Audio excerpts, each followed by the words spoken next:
कहानी आईने का बूढ़ा आदमी। एक शहर में एक युवक रहता था। वह हर दिन मेहनत करता, लोगों की मदद करता, सबकी उम्मीदों पर खरा उतरने की कोशिश करता। लेकिन फिर भी उसे लगता कि वह पर्याप्त अच्छा नहीं है। हर रात वह आईने के सामने खड़ा होकर खुद से कहता, तुम और बेहतर कर सकते थे। तुम फिर असफल हो गए। तुम दूसरों जैसे क्यों नहीं हो? धीरे धीरे उसकी मुस्कान गायब होने लगी। एक दिन वह बहुत थक गया। उसने तय किया कि कुछ समय अकेले बिताएगा। वह शहर से दूर एक पहाड़ पर बने पुराने आश्रम में चला गया। वहां उसकी मुलाकात एक बूढ़े साधु से हुई। साधु ने पूछा, तुम इतने दुखी क्यों हो?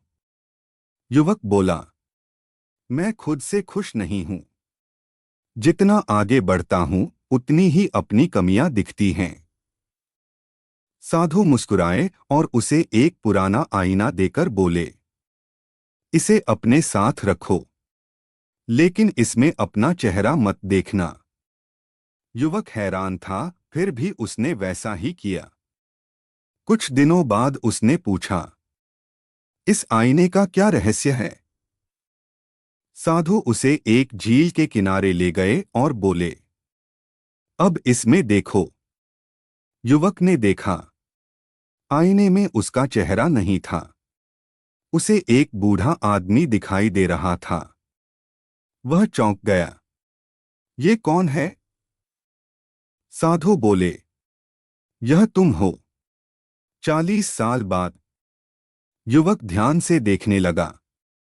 उस बूढ़े आदमी की आंखों में थकान थी, लेकिन एक गहरी शांति भी थी। साधु ने पूछा, क्या दिख रहा है?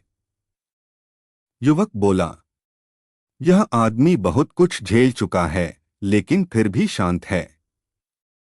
साधु ने कहा, क्योंकि इसे आखिर में समझ आ गया कि जिंदगी का सबसे बड़ा युद्ध दुनिया से नहीं, खुद के खिलाफ था।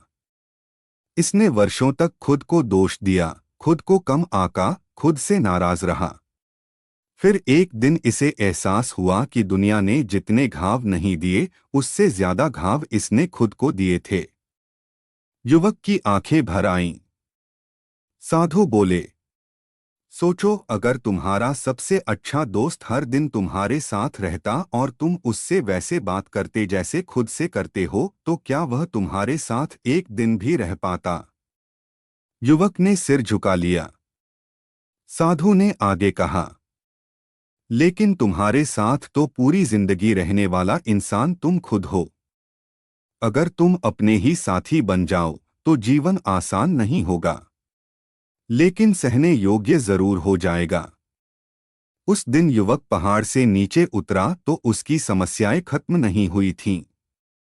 उसके पास अभी भी वही संघर्ष थे, वही जिम्मेदारियां थीं, वही अधूरे सपने थे। लेकिन एक चीज बदल गई थी। अब जब वह गिरता तो खुद को उठाता था।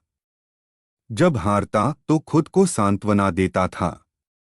जब रोता तो खुद को कमजोर नहीं कहता था।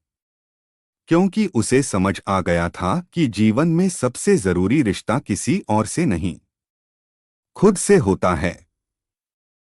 और जिस दिन इंसान खुद का हाथ पकड़ना सीख जाता है, उस दिन अकेलापन भी उसका कुछ नहीं बिगाड़ सकता। अंतिम संदेश, दुनिया तुम्हें जितना चाहे परखे, लेकिन खुद को सजा देना बंद कर दो। तुम कोई मशीन नहीं हो जिसे हर समय बेहतर होना है। तुम एक इंसान हो। और इंसान होने की सबसे खूबसूरत बात यह है कि वह टूटकर भी फिर से खिल